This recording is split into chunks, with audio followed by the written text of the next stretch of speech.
Here we are, AP Biology, Chapter 20. We're looking at or focusing on the characteristics of animal structure and function. And so we're going to start off with what you would think of as a superhero, but Spider-Man had the ability to climb walls, but it actually turns out that that's not just a fictional characteristic, that geckos can actually walk up a wall. And how do they do that? Well, they are sticking to the surface because of a molecular attraction, so kind of like a magnet would work, between the small hairs that are on the toes of the gecko to the wall surface.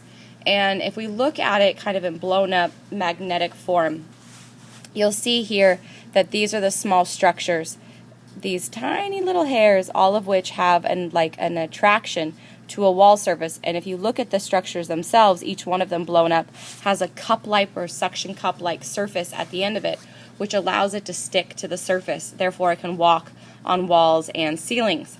Now, the thing about the gecko is that the structure of its foot perfectly fits the function of being able to climb to safety, climb to food, climb for camouflage, things like that.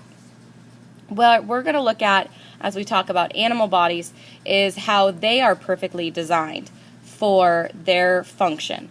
So we're going to break it down into two different ways. One, we're going to talk about anatomy. So what is the structure of things? And then we're going to talk about the physiology. So how does that structure function?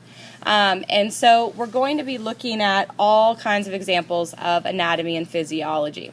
So one of the examples is like a bird's wing. It's used for flight. And if you think about things that fly, they can't be very heavy. And so if you were actually to break apart the bones in a bird's wing, what you would see is that they're hollowed out. Why are they hollow? To make them lighter and more able to get lift. And so what we're going to do is we're going to start at the simplest structure, which is like a cell, and work our way up to looking at or analyzing the entire organism.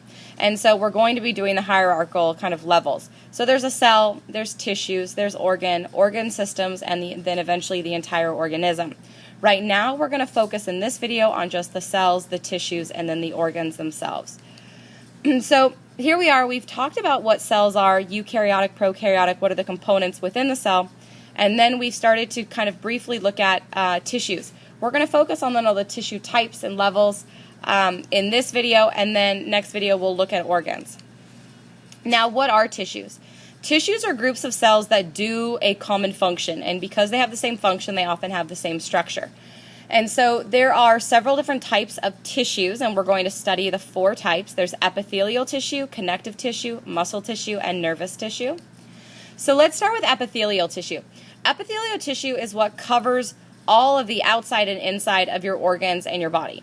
And so they're basically these giant sheets of cells that cover or coat things. There's different types of epithelial tissues. There's simple, which is when you have one layer of cells, and then there's stratified, where there's multiple layers of cells.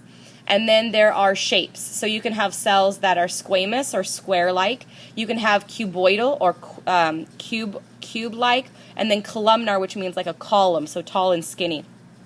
And because epithelial tissues cover all of our structures, they function in things like protection, secretion, and exchange or diffusion.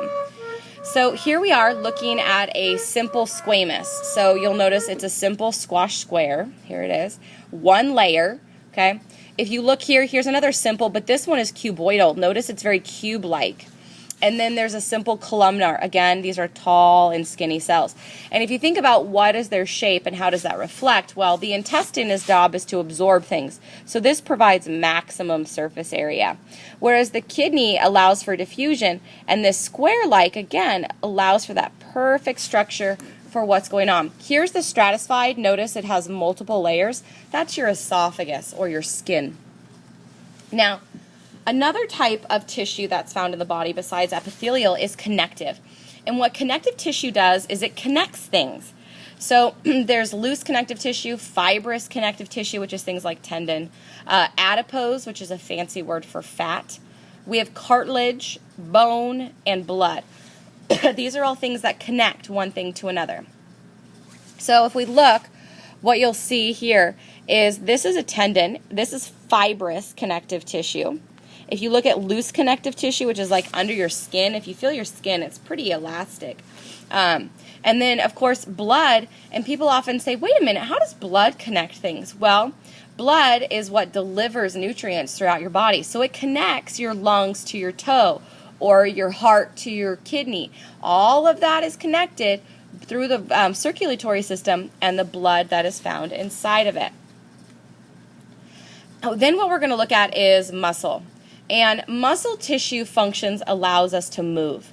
And muscle is cool because it's made up of these long, skinny cells called fibers. And when we talk about it, there's actually two different types of muscle tissue. There's skeletal, which is how we voluntarily move our body, and then cardiac, which our cardiac is our heart. The other type of muscle that we have is smooth muscle, and that's what's found around our organs that do movement. So like your stomach actually contracts, and that contraction is possible only because the smooth muscle is flexing, just like your bladder or even your arteries. Now, if we were to look at microscope slides of muscle cells, we could actually identify what they belong to just based on their appearance. If you notice, skeletal muscle is very organized and linear. You can see all of the fibers perfectly lined up along the way, and that's your skeletal system. Whereas your cardiac muscle actually has large gaps in it. And the muscle fiber actually looks like a bunch of rope, kind of, or a bundle of pasta held together. Whereas your smooth muscle is more of a kind of a squashed but very condensed muscle fiber. And you, again, will be able to identify, is this smooth muscle, is this cardiac, or is this skeletal, based on what you see under the microscope. The other type of tissue that we'll be looking at is the nervous tissue. And it turns out the nervous tissue is what does communication. And so the nervous system is actually made up to use electrical impulses to support and respond to our environment. And so we will look at the nervous system in all of its cells as a specialized structure. So here's an example of what your nervous tissue looks like. You'll notice it has this ginormous cell body with all of these extensions. Some of them are dendrites, some of them are axons. But within that big cell body, you will find the nucleus.